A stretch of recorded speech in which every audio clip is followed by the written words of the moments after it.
다음으로는 장한섭 이야기학교 교장 선생님을 모시고 서울특별시 대안교육 등록과 정책 방향에 대한 이야기를 듣겠습니다. 서대협에서 이사로 활동하시면서 정책위원장을 맡고 계시고요.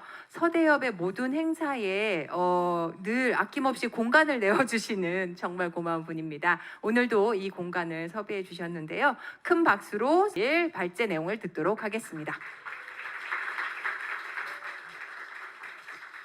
네, 서울시 내용은 다 아시는데 덴마크처럼 해주십시오.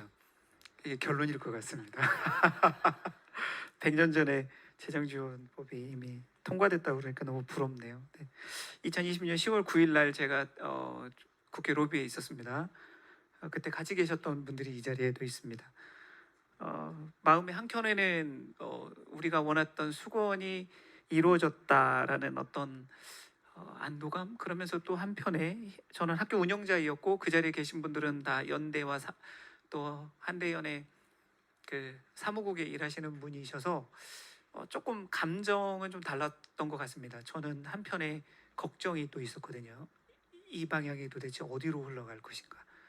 법안 하나는 만들어졌는데 학교 현장에는 어떤 영향이 미쳐질까.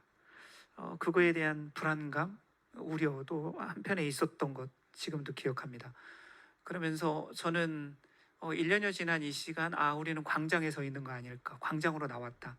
그 이전에 각자 우리의 위치에서 최선을 다해서 투쟁하고 싸우고 애쓰면서 우리 아이들을 위해 살았는데, 이제는 우리는 광장에 선 위치에 서 있고, 거기에서 우리의 이야기를 광장에서 마음껏 주장할 수도 있지만, 또 다른 사회에 있는 분들이 우리에게 질문하고 우리에게 요구하고 우리에게 말하는 것들을 또 우리는 응답해야 되는 상황이 아닐까에 대한 부담이 있었습니다. 이 자리는 어쩌면 정책을 요구하는 자리이긴 하지만 또 학교 교장으로서, 운영자로서는 우리도 사회에서 이야기하는 것에 대하여 언젠가는 우리도 귀담아 들어야 되고, 그런 교육에 대해서, 우리가 하는 교육에 대해서 응답할 수 있을 준비가 되어야 한다라는 그런 부담감이 한켠에는 또 있습니다. 그러나 오늘 이 시간은 마음 놓고 정책에 대해서 말씀을 드리고 싶습니다. 서울특별시와 서울특별시교육청은 아시다시피 법 제정 이전부터 대안교육기관들을 지원해 왔습니다. 이 부분에 대해서는 저는 역사적으로 아마도 인정이 될 것 같다라고 생각합니다. 그리고 감사한 마음도 있고요. 더불어 저는 약간 기독교 대안교육 쪽에 있어서 일반 대안학교에서 열심히 10여 년 이상을 노력해 주신 부분에 대한 빛이 더불어 있다라고 개인적으로 생각하고 있습니다. 서울특별시와 서울특별시교육청의 대안교육 지원 여정 본론인데요. 이건 이미 알고 계시기 때문에 생략하고 넘어가겠습니다. 23페이지 2번의 서울특별시와 서울특별시교육청 대안교육 지원의 의미 부분은 좀 말씀을 드리겠습니다. 이전에는 공적 영역 바깥에서 대안교육이 영향을 미쳤습니다. 강민정 우리 국회의원께서도 말씀해 주셨습니다. 이제는 우리는 공적 영역 안으로 들어와서 이제 영향을 미쳐야 되고 우리도 영향을 받게 되는 상황에 있는 것 같습니다. 그런 상황에서 어떻게 함께 살아갈 건가라는 그런 고민들을 하는데요. 그럼 대한교육기관을 지원하는 부분에 있어서 어떤 의미가 있을까? 제 나름대로 네 가지로 정리를 했습니다. 첫 번째는 대한교육 성장은 교육 다양성을 인정하는 교육 선진국으로의 도약을 의미한다라고 생각합니다. 저는 2014년, 2013년 두 차례에 걸쳐서 유럽에 있는 그런 자유학교를 탐방해 봤습니다. 제가 2014년도에 가서 느꼈던 어떤 충격 아니면 신선함, 배움은 사회가 교육을 결정하는구나였습니다. 교육은 그 사회에 살아갈 사람을 길러내는 것이기 때문에 한 사회의 모든 것이 집약되어 교육 안으로 모여 있구나라는 생각을 했습니다.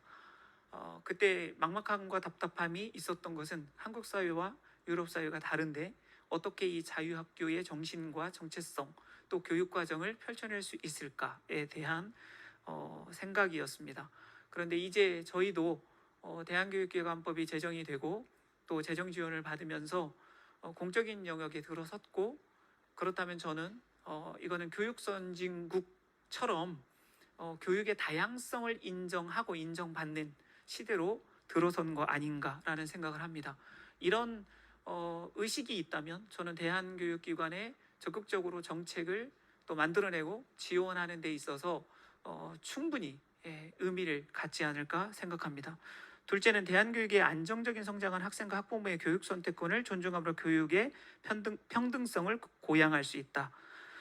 방금 전에 발제하신 것처럼 재정 문제, 경제 문제로 인해서 본인이 받고 싶은 교육 받지 못하는 그런 상황이 없었으면 좋겠다라는 마음이면서 저는 상당히 오래전에 신문 기사에 통계를 하나 보았어요. GDP에 따라서 교육이 달라지더라고요. 2만 불 정도의 어떤 우리 한국적인 교육이죠. 획일적 주입식 교육이 있다면 4만 불 이상일 때에 개인이 선택하는 교육, 그 교육 다양성을 추구한다 이렇게 되어 있더라고요. 그래서 한국이 지금 3만 불대인데 저는 이미 그 전에 10년 전, 15년 전에 그 통계를 봤을 때 대한교육은 이미 4만 불 이상의 경제 수준에 도달한 것 같은 그런 교육을 이미 하고 있구나라는 생각을 하고 있었습니다. 그런데 저희도 이제 이 정도까지 사회 공적으로 인정을 받으면서 그 정도까지 진입을 한 것 같다라고 생각을 합니다. 그래서 단지 이전까지는 우리가 학부모나 교사 아니면 대안교육을 선택하는 친구들이 이 사회의 저항 아니면 이 사회의 반사회적인 어떤 의식, 생각, 그런 태도가 아니라 이제는 경제적인 성장만이 아니라 문화, 정신, 교육, 가치적인 부분에 있어서도 개인적인 욕구와 개인적인 다양성을 추구할 수 있는 사회가 되었다. 그런 점에서 우리 대한교육도 앞으로는 충분한 지원과 또 교육의 확장성을 위해서 나아갈 수 있지 않을까라는 생각을 갖습니다. 세 번째는 대한교육은 공교육의 본질적 목적을 다른 방식으로 수행하는 협력자이다. 저도 초기 때는 많이 공교육에 대해서 많이 생각하고 또 대한교육에서도 많이 생각했습니다. 그리고 대한교육에서 주로 그 정당성을 얘기할 때 공교육의 부족한 면들을 많이 드는 것에 대하여 저는 불편한 감이 있었거든요. 그런데 이 2022년도에 초중등 교육과정 총론을 보면서 상당히 반가웠습니다. 대한민국에서 또 초등등 교육과정의 총론을 보면 지금까지 우리 대한교육에서 해왔던 내용, 그 목적과 방향성, 인재상과 다를 바가 없다는 것. 오히려 대한교육에서는 이것을 상당히 많이 실현해내고 있고 성과라는 말이 좀 그렇지만 어쨌든 성과를 아이들을 통해서 이미 드러냈다고 보고 있습니다. 그래서 이제는 이렇게 당당하게 말할 수 있지 않을까. 교육의 본질을 추구하는 데 있어서 공교육과 대한교육은 동일하다.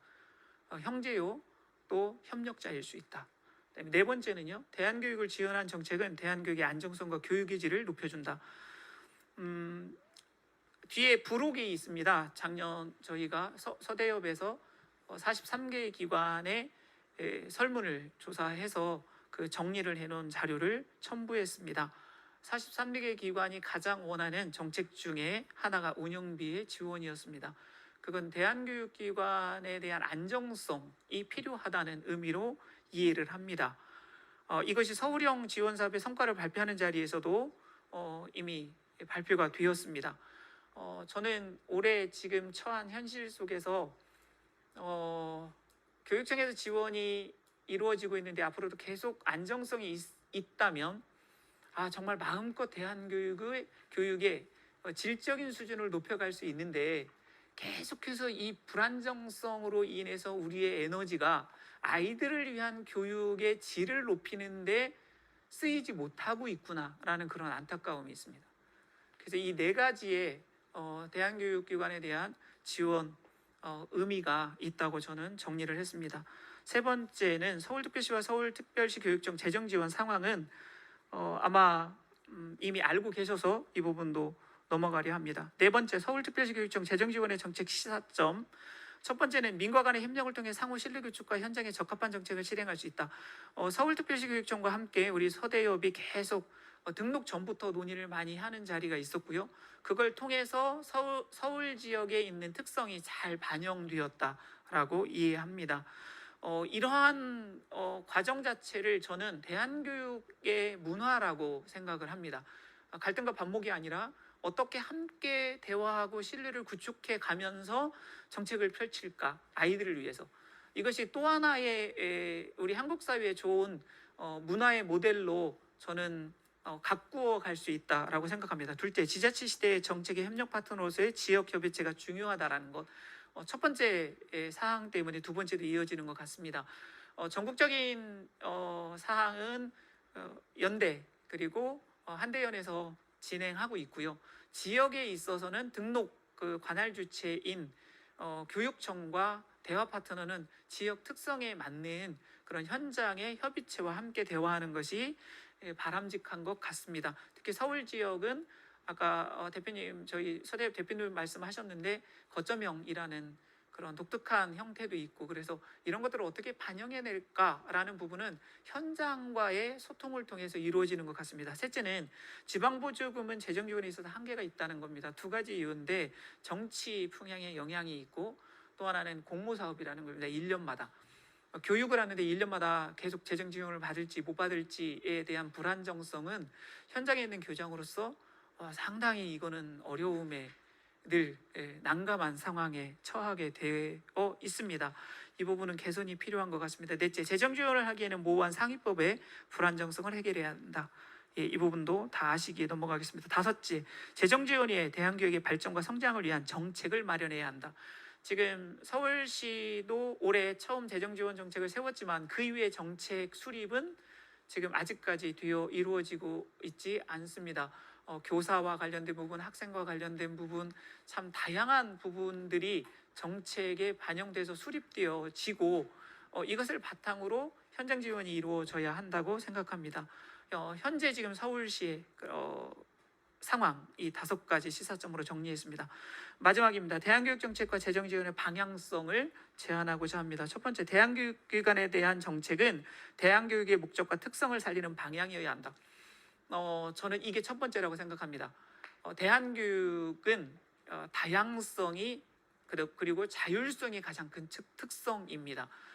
제가 다녀봤던 독일, 덴마크, 네덜란드, 핀란드 지역에 비해서 다 알지는 못하지만 한국은 훨씬 더 다양성이 더 많은 것 같습니다. 제가 봤을 때 100개 기관이면 100개 기관의 특성이 있어서 이걸 하나로 규합하기가 너무너무 어려운 그런 특성이 있는 것 같습니다. 그래서 이런 교육 다양성, 자율성이 주어졌기 때문에 이루어진 현장을 어떻게 더 살려주고 성장시킬 것인가에 대한 초점을 두어야지 이것을 기존에 있는 공교육의 틀, 정책과 시스템으로 어떻게 이걸 맞추어 갈까, 이 방향은 절대 지양해야 할 것 같습니다. 저희가 원하는 것, 가장 또 두려워하거나 바라는 것, 이 부분일 겁니다. 자율성에 대한 침해. 그러면 저는 이렇게도 생각해 봅니다.